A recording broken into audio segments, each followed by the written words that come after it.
to another weekly edition of our StaySmart newsletter and podcast, brought to you by Viciniti Corporate Housing, where we try to keep you updated on what we see happening in the industry.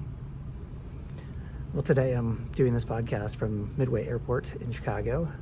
Trying to get this podcast in before I take a little bit of time off. So I thought I'd go ahead and do it here while I'm at the airport traveling. We try to keep you updated on the stuff that we see happening in the industry, but this week we wanted to talk a little bit about our particular industry, so corporate housing, and some trends and things that we've seen affect us over the last 2 or 3 years, and moving forward, some trends and maybe some threats that we see and how it's affecting the corporate housing industry. We'd love to hear your feedback. Here's some of the topics that we wanted to talk about. Obviously costs, so increasing apartment rents that we've struggled with for the last 2 or 3 years have evened out a little bit, but it's still creating a challenge because we're still seeing people read in the news that they're seeing rents that are going down. And that might be true in some segments or some markets in the country, but like real estate, everything's location, location, location. Every market's going to be a little bit different. And also the data that you look at is going to be a little bit different, whether that's asking rents or existing rents. People that are in their apartments right now, their rent versus asking rent, which is a vacant apartment, what are they charging for that? So some different data sets to keep in mind. But we are seeing, obviously, in some Sunbelt markets, Austin, Phoenix, Las Vegas, some markets where there was a lot of building apartment communities in the last several years, we're seeing rent decreases year over year. But other markets like the Midwest, up through the Northeast, we're still seeing, especially existing rents amounts are still above year over year. You know, some of those are even existing rents are up to 5% year over year increases. So depends what market you're looking at.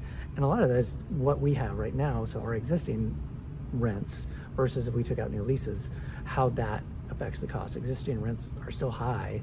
If we took out some new leases, maybe in Austin, we might be able to do a little bit on the rates. But overall, we're really not looking at a cost reduction. We're just looking at cost containment. So I think it's a challenge for the corporate housing industry to try to explain that to our clients. And the next one we have is we talk about some of a large, well-capitalized or VC-capitalized companies, property tech companies that have got into the corporate housing space or furnished apartment rental space over the last several years, whether it's Blue Ground or Placemaker or Sonder. Some of them, like Sonder, in the short-term rental space also, but then some of them you're seeing that are in this mid-term rental segment. It has been a lot of competition for the space. We're seeing rates that they're providing at a much lower rate than what traditional corporate housing companies are providing. But a lot of it has been due to them growing to scale. They want to get to scale. So growth has been important with them. But in the last just probably 6 to 12 months, we've seen what looks like some slowdown in the growth of some of those companies. Whether we reported just recently that Sonder was laying off, Zeus Living had gone out of operations, and so some other companies that we've heard they're slow hiring or letting go of their staff. So it has been a challenge. We'll kind of see how that will play out through 2024, how those companies manage their inventory and manage their pricing model moving forward, now that growth may not be what their main focus is. And then another challenge that we've seen is staffing. I reported about this in the hospitality industry just recently on one of these podcasts, but also in the corporate housing segment, in particular, like frontline workers, employees delivering furniture, housekeepers, all of those. That's been a tough segment to keep staffed, and also just the cost of staff, of employment for some of those positions. We've talked about employee creep or wage creep, but it's just wage growth. Again, we talked about earlier, cost containment is really what we're looking to try to do, and not have cost increases. And then also we've talked about interest rates, how that's affected relocation and corporate housing. So obviously high interest rates have had an impact on relocations. Relocations are down. Definitely the last 12 to 15 months, we've seen relocations come way down. And high interest rates is one of the factors. There's a lot of factors in it, but interest rates is one of them.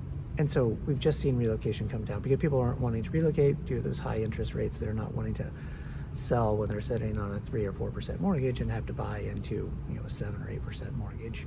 So we've seen a a lot of reduction in relocations, and that's really affected the corporate housing segment.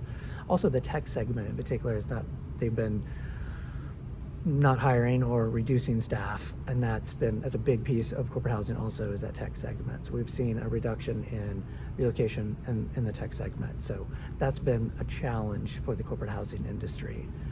Those are just some of the challenges that we've seen here in the last couple of years. I'd love to hear what you guys see happening. What are some challenges or threats that you see in the corporate housing segment that we didn't mention in this?